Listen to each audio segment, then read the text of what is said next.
Hello ဒီနေ့တော့မိကအနက်လုံးဝမညီတဲ့စိတ်အောင်တော့ channel လေးကိုလာပြီးတော့မျှဝေပေးတာပါရှင် Hello အားလုံးပဲမင်္ဂလာပါရှင်မိရဲ့ channel လေးကနေပြီးတော့ပြန်လေးကြိုဆိုလိုက်ပါတယ်ဒီနေ့တော့မိကစိတ်အောင်တော့ချက်စားမယ်ပေါ့နော်စိတ်အောင်တော့ကိုဒါဈေးတွေကနေတစ်လုံးကို3500နဲ့ဒါ3လုံးဝယ်လာတယ်ပေါ့နော်တလုံး3500ကတော့အပြင်မှာဝယ်စားတဲ့တောင်းကြော်ထပ်စားလို့ရှိရင်တော့ဒါ3လုံးရလို့ပို့ပြီးတော့တန်နေလို့ခံစားရလို့မိကတော့အိမ်မှာပဲစိတ်အောင်တော့လေးချက်စားဖြစ်ပါတယ်စိတ်အုံနောက်လေးတွေကိုဒါမျိုးတန်ရှင်းရေးလုပ်မယ်ပေါ့နော်စိတ်အုံနောက်ကိုဒီမှာသူကအပေါ်မှာတကြောရှိရဲ့အဲ့ကောင်လေးရဲ့ချက်လို့ရှိရင်ဒီသွေးကြောလေးတွေသူ့ကိုမဖယ်လို့ရှိရင်စိတ်အုံနောက်မဲမဲလေးဖြစ်သွားတယ်ပေါ့နော်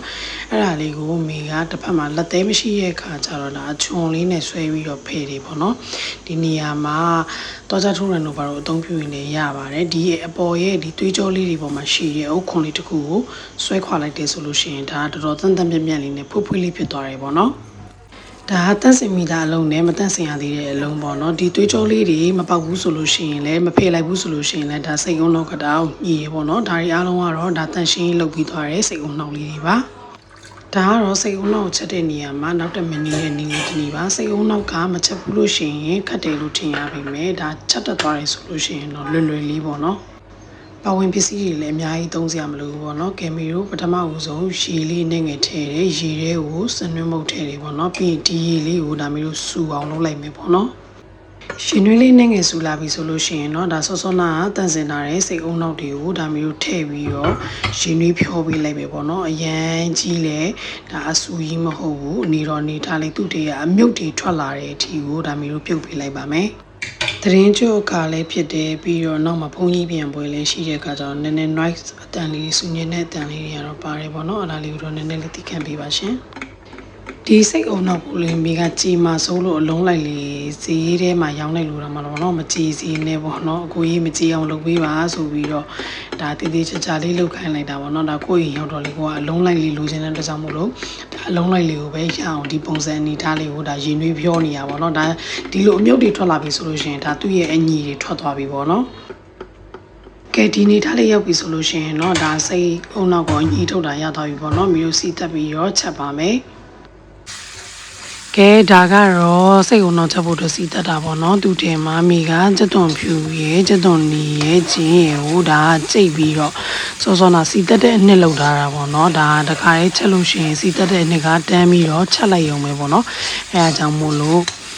ဒီဟာစက်သွန်ဖြူနီထောင်းတာတော့မပြတော့ဘူးဒီစီတက်ထားတဲ့ထဲမှာဂျင်းစက်သွန်ဖြူနီပါတယ်ပေါ့နော်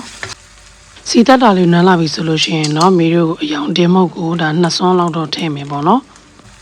်နေဦးသီးစိမ့်မုံနဲ့လေးပြောက်ပြီဆိုလို့ရှိရင်တော့ဒါဒီထဲကိုစီးသက်ထားရတဲ့ကိုရေလေးနဲ့ငယ်ထည့်လိုက်မယ်ပေါ့နော်။ဘာဖြစ်လို့စိတ်အုံနောက်ကိုအရင်မထည့်ဘဲနဲ့ရေကအရင်ထည့်တာလဲဆိုတော့ဒီထေဟိုးကပေါ့နော်မိမချက်တာတော်တော်ကြာပြီအဲဒါကြောင့်မလို့သူကတာ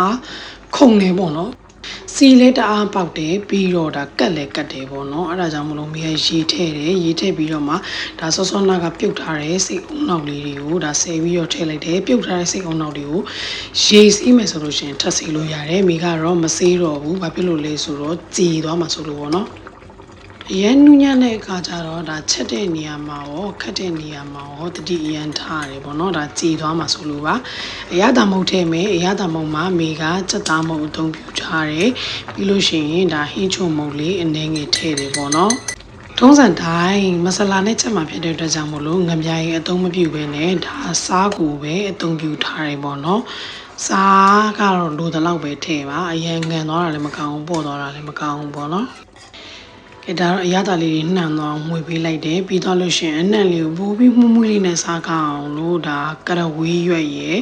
တစ်ချဘိုးကောက်ရယ်ဒါထည့်လိုက်တယ်ပေါ့နော်ဒါဆိုလို့ရှိရင်သူကတော်တော်တင်းတင်းလေးနဲ့အနက်အပြင်းမဟုတ်ဘဲနဲ့တင်းတင်းလေးမှွေတယ်ပဲเนาะပြီးတော့ဒီမဆလာကသူတို့စိတ်ကားဆိုင်မှာပဲရောင်းတယ်အဲ့ဒီမဆလာလေးကလေအုံတီရတာလေးလို့လိုမျိုးလေးပါတယ်ပေါ့เนาะအနက်လေးကမွေးလေးတော်တော်လေးစားကောင်းတယ်အဲ့ဒီမဆလာလေးကိုဒါမျိုးဝယ်လာလိုက်တယ်အိမ်မှာကြိတ်တယ်ဆိုလို့ရှိရင်လည်းဒါအလုံးရှုပ်တယ်ပေါ့เนาะသူတို့ကြိတ်တာလောက်လေကောင်းချင်မှာကောင်းမယ်ကဲဒီမှာဒေဟိုပြဿနာဖြစ်သွားပြီဒေဟိုကဒါပေါက်ပြီးဒါခုံတော့အိမ်မီးဖို့နေရနေညစ်ပတ်သွားတော့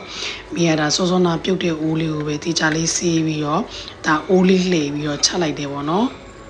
ချ ချက်နေတဲ့ချိန်မှာဒါ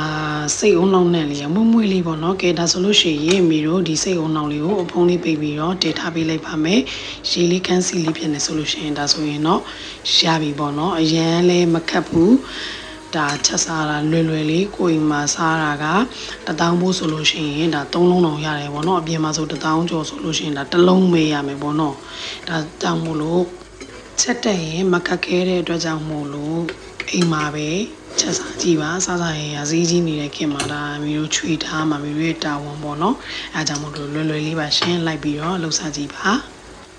ကဲချက်နေရင်လည်းစီပြန်သွားပြီးကိုကြိုက်တဲ့အနေထားလေးရောက်ပြီဆိုလို့ရှိရင်เนาะဒါအရင်ကိုစကောင်းပြီးနဲ့လေးမွေတဲ့စိတ်ုံနောက်လေးရရှိပါပြီရှင်ကြည့်ရှုပြီးတယောက်ချင်းစီတိုင်းကိုအတူပင်ကျေးဇူးတင်ရှိပါတယ် thank you for watching see you next video bye bye